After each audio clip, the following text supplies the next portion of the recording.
Hello, everyone.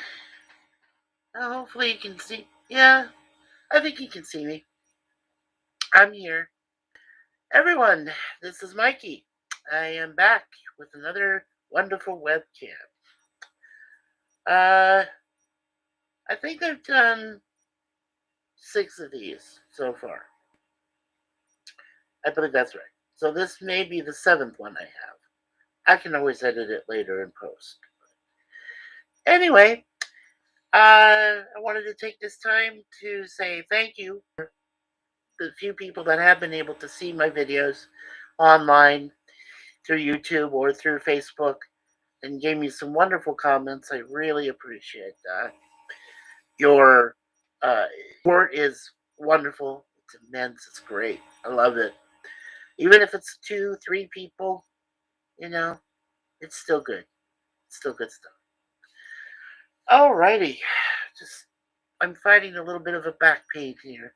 I twisted something. I pulled something. So for the last couple of days, I've been in a little bit of pain. And outside, lots of snow. So that's part of it too. But we get. I think I can do without the glasses. If I can't really see, I'll put them back on. But anyway, getting back to what I was saying. Uh, Suzanne and I, we feel she's on errands today, so that's why she's not here. But she and I usually feel really painful in the morning. Our joints ache, back aches, whatever, and we know it's either a huge storm, which might be coming soon, rain, snow, doesn't matter. That's usually when we feel the pain. I'm sure that some of you out there also feel it. So let me know in the comments over here if you decide to enter my stream, and let me know how you feel when rain comes or snow comes or a hurricane or something. Let me know. Anyway, the subject of today's webcam was actually suggested by a viewer who used to watch an old series way back in the mid 80s that I was in. It was a series called The Highwayman. It starred Sam Jones, who was uh, played Flash Gordon in the movie of the same name. Sort of a you know played the role, and so he got chosen to act in this one series, which was directed by Glenn Larson, who had done a lot of other different series, including helped out on 18 and things like that. Anyway, also it had Jocko, who played Jocko, or Jocko, sorry, his name is Jocko, who played Jocko. I'm going to laugh at that myself later. But anyway, Jocko was cool. He used to do the Ever Ready commercials and these battery commercials from Australia. And so they just figured, hey, Sam needs a sidekick. So they got Jocko to join him. So the basic premise, if you guys don't remember this series back then, the basic premise was these two guys. It was supposed to be the near future. They had a truck, which in one part of it, it was like a huge, 18-wheeler semi thing. And it had a helicopter that would come out sometimes. They could fly, do stuff like that. But these guys were highwaymen. And these were guys that kept peace on the highway and around the country. And if there were problems, they would go to help, basically. Their boss was played by Jane Badler, who was so cool as the Lizard Queen, of course, in V, and then in the V reboot that featured uh, uh, what is her first name? Something with an M. I think it was Baccarin or something. Monica Baccarin, something like that. Anyway, so she was wonderful on the set, and so was Sam. In fact, they all were cool. I mean, we got to hang out with Jocko. Do you know how insane that man is? I went to a Sting concert, okay, that night. He was there too, which is ironic. Or maybe not, because I guess he was a big Sting fan too, I guess. Anyway, so we were at the concert. I ran into him and said, Jocko, hey, what's up? He says, were you at the concert, mate? I said, yes. He says, cool. He says, well, we're going with some friends over to have a drink or two. You want to join us? I said, sure. So we hung out with Jocko for a couple hours. That was freaking fun. And then I found my way home from there, from Tempe. It's a lot of fun, trust me. Try to find your way home when you don't have a vehicle at that time. Yeah.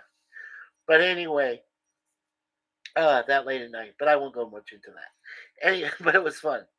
Anyway, so it also starred uh, Tim Russ from who then later on went on to play, Tuvok, the Vulcan, in the Star Trek Voyager TV series.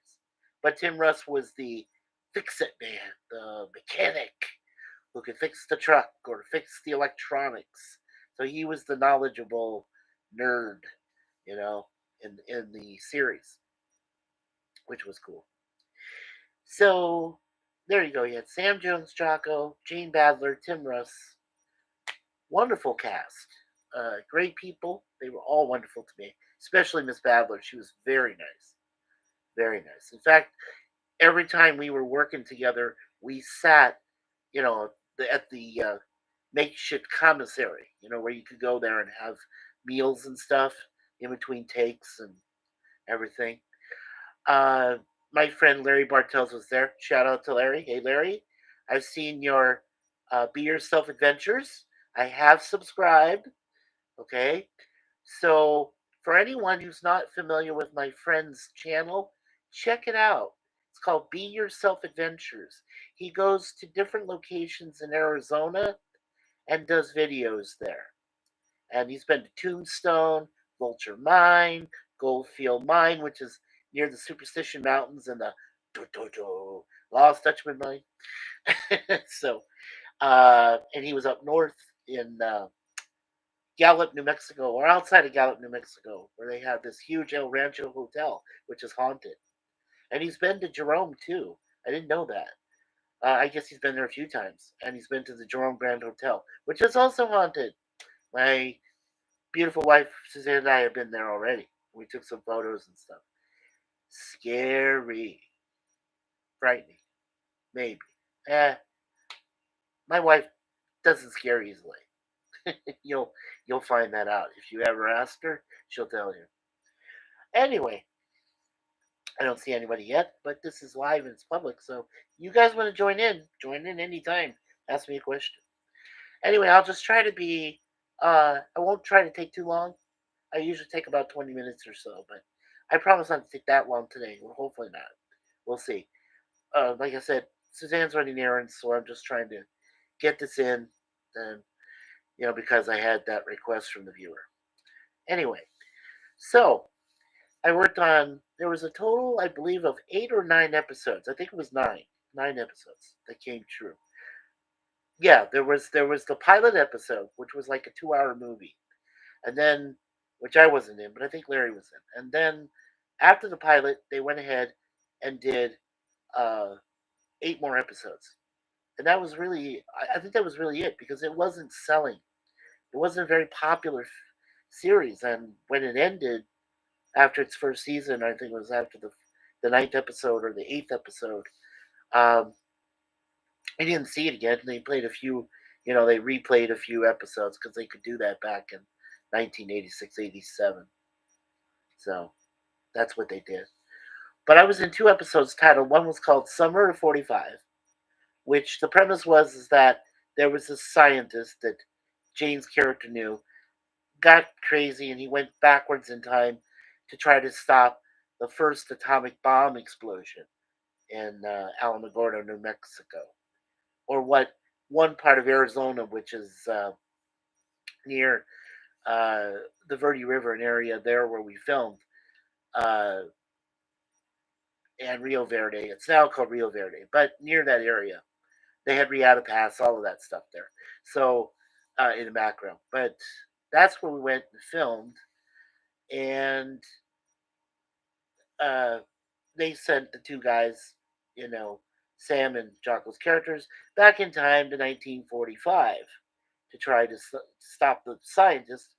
And then they eventually, uh, before that, they found out that Jade went in and she didn't come back. So apparently, when they went in, the premise was they went in, and it's sort of like a gate, there. military. And I'm guessing, okay, I'm not sure on this, but back then maybe I was guessing it was like one of the few entrances into the mysterious Area 51 or something. So, anyway, uh, so I was in that. That was fun. Uh, we filmed some of that in an old post. It was a one of those uh, veterans posts down in Phoenix. Uh, it was nice. It was, we did some shots there, interiors, things like that. Everything was pretty much live. We were all over Phoenix, Arizona, for this, and different parts of Arizona for the scenes and everything. So it was a lot of fun. I got to play an MP. I played a army soldier who was there at the USO show with a gal. um, it was fun. It was fun. I look like a really funny MP. Really, I mean, there was me and a taller gentleman who were extras and working this. We're out there, and we're supposed to escort Sam and Jocko in chains, in handcuffs, and we're following them, and I'm following right behind. And you can catch a part of me, really young then, in an MP outfit, and I just look really silly. I do. I look funny. So if you check it out, Summer of '45. It's a really cool episode. I love the premise. I really did. You know, going back in time and everything. And yeah, it was fun. Uh, the guy who played the scientist, by the way, I just remembered his name, Greg Mulvaney, who actually, if I recall correctly, had done a few other sci-fi series after that. I think like Supernatural. He might have done Star Trek at one time or another. One of the other incarnations of it, like Voyager or Next Generation or whatever. But Greg Mulvaney was nice. And he was nice to us too. So let's put a shout out for Greg. He did a great job in that episode. Anyway, okay, the second episode that I worked on was called Send in the Clones. Now that was fun. Now, it had Terry Carter, who you might know as uh, Commander Adama's sidekick on Battlestar Galactica TV series, which Glenn Larson also worked on before Highwayman. So he was in there. I don't remember the sergeant, the guy that went kind of nuts, that was his boss in the episode. But if you look it up, uh, let me know who it was if you can find out. Post it in the comments down below if you want. Anyway, I do remember that one of the lead actors in that episode was Howie Long. Now, Howie Long hasn't acted at that time. He hadn't acted in very many things. He'd done a couple. He played for the Oakland Raiders, which then later became the Los Angeles Raiders, which now become the Las Vegas Raiders. Crazy stuff. But he was mostly an Oakland Raiders football player. He was big. I mean, I met him once or twice on set. And I thought, wow. I said, wow. I said, you were a mean, SOB, weren't you? And he said, oh, yeah. And I said, okay, well, I know because I'd watched you. So, but that was fun to interact with him. And, well, the basic premise of that kind of, again, we're saying near future. So this is futuristic kind of episodes. And what happened is that uh, Howie played a clone. Just, these super soldiers that the military was trying to create with no emotions, no fear, things like that.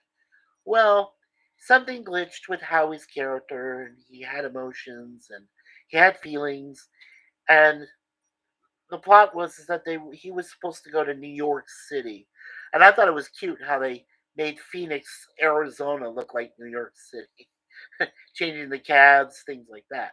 You really have to see the episode to appreciate back then, late '80s special effects, practical effects, and how they changed things. even before CGI. So I have to appreciate that. But anyway, so basic plot is he goes and to New York City and he's told to kill the mayor. Well, he realizes he doesn't want to kill the mayor, you know. But then they send three backup clones to stop him, which have no emotion, no fear, and whatever. And it all turns out all right in the end. I won't spoil the ending for you. You just have to see it for yourself. Same for Summer of 45. Just watch the episodes. They're available now on YouTube. Just look it up under the Highwayman TV series, which only lasted one season. Just look it up. They're there, every episode. I downloaded every one of them, including the pilot, which started it in the first place. They filmed the pilot and it premiered after one of the Super Bowls. I think it was either Super Bowl 80, the one in 1986, or yeah, it was the one in 1986. So, so check it out. It's really cool. I have to say, my experience was very cool. Now, when we did Summer 45, we were out in the nighttime, and it was cold, which is, it's not rare or unusual for Arizona, but back then when you're in the desert and it's around, oh, I don't know, I think it was about, I want to say around 8 or 9 o'clock at night because we did film until the early morning. So it was crazy. We were out there walking around doing stuff, and then of course we filmed at the old Veterans Post, one of them there in Phoenix, and I was out there with the others, and we did some outside entrance. They filmed some outside entrance at night, and then we went inside the post. Instead, we didn't film. I think really outside for daytime. We did it for nighttime, but then we went like we felt like it was going to be a nighttime thing, and then we went inside and did all the interiors, and I was there, and filming and everything, and it was just so much fun. I can't even begin to tell you.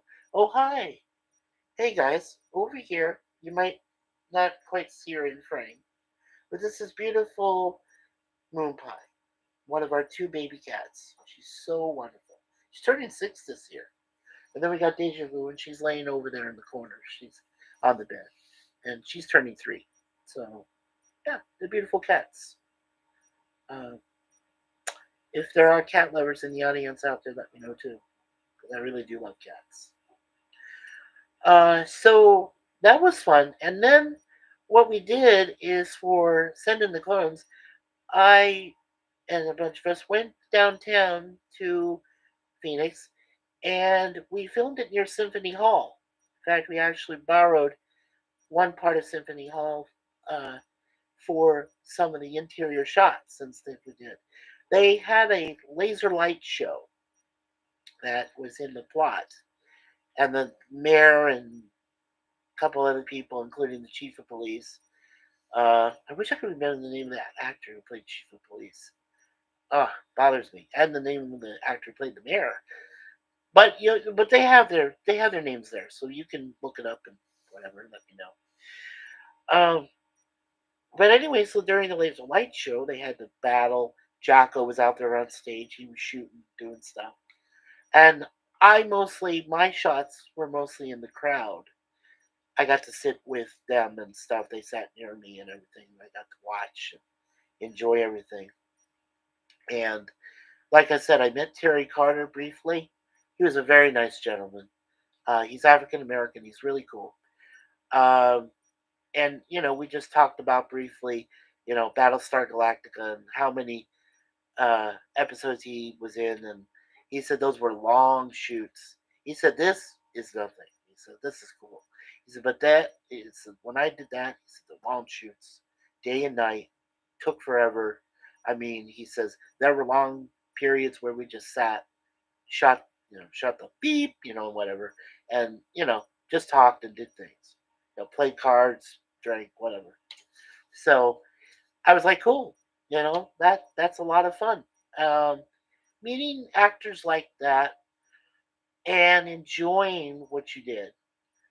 You felt that you contributed in some way, and you also felt that you had your 15 minutes of fame. You were there. You did it. Now, One other thing I wanted to mention too was I was in a movie called Showdown. I did it with Larry. I did it with somebody else. I won't even mention. Okay, just anyway, I'll just say it was just me and Larry. We were in the movie, and it was really a take. It was a different take on the Karate Kid, and it came out in the early '90s. I think it was 1994 is when it came out. 93 or 94. Look it up. It's on YouTube. The whole movie. It's there, and I'm in it. And we filmed in a couple different spots. One area was Paradise Valley High School, where I used to go to high school back in the early '80s, and they filmed spots there. I wish I had gone on those days that they filmed there because that would have been cool. Because the whole school is different now; it's all changed. Looks nothing like it did when I was there back then.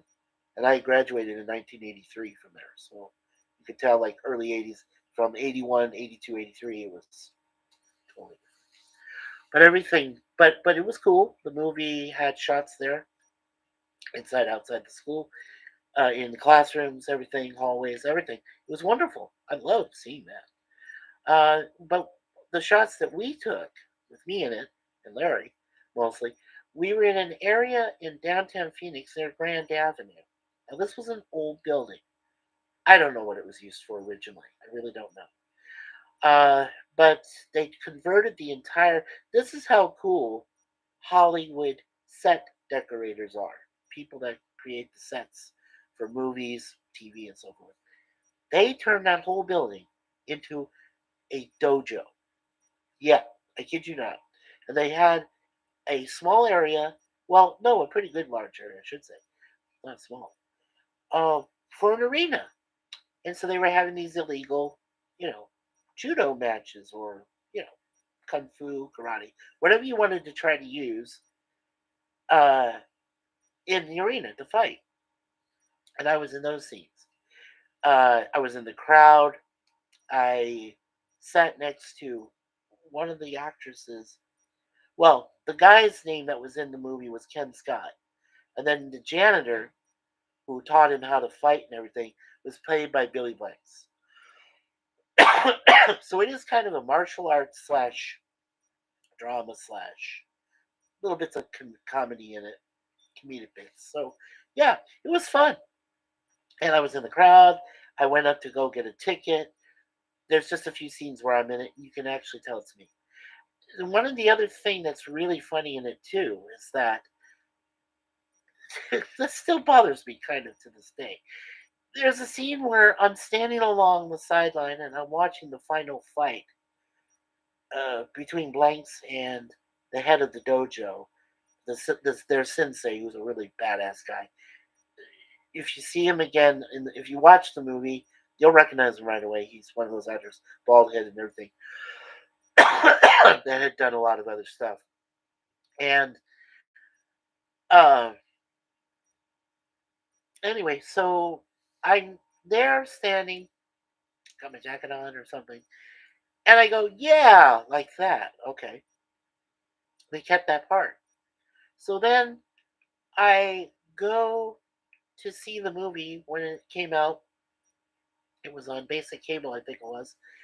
So I recorded it off basic cable and we went over to my parents' house with a few of the cousins because they heard that, when you're in a big family, rumors spread fast that you're in a movie and that you're actually seen and you can actually.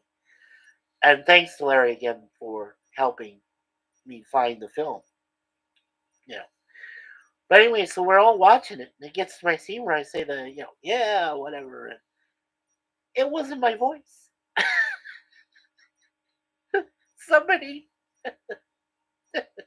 got paid a couple bucks, I hope, to do my voice, to act like it was my voice and go a voiceover and go, yeah, or something like that.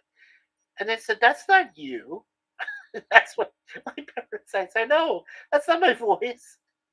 Somebody must have done a voiceover after they processed the film, after they edited the film. And of course, a big laugh in the room and everything. But yeah, it was funny. But the rest of it was so cool. They had cheered when they saw us walk in. I was with the other person, like I said, I won't mention. But when I walked in, did all the stuff. But it was so much fun. So there was two things I could cross off my bucket list, right? I acted as an extra in a TV series, and I acted as an extra in a movie, an actual movie. Go figure that one out. So I met two of my criteria. I was so cool, and that was just, that was a great experience. And of course, one of the last things that I've been able to accomplish on my bucket list is be able to sing in front of an audience. I did that in Laughlin, Nevada, and in Las Vegas. So there you go. I got to sing, and I got to sing in a church choir too. So there's another thing I crossed off my bucket list. In all the years up till now, I've been able to cross off a lot of great experiences I had, concerts I've been to, but the greatest thing in the world was meeting Suzanne Craig, who is now Suzanne Fournier, my beautiful wife. There's my rings. We've been happily married now for going on, wow, 7 years soon. April 19th is our wedding anniversary. But officially, we got engaged, married in Niagara Falls, Ontario, Canada, back in June of 2015. June 23rd to be exact.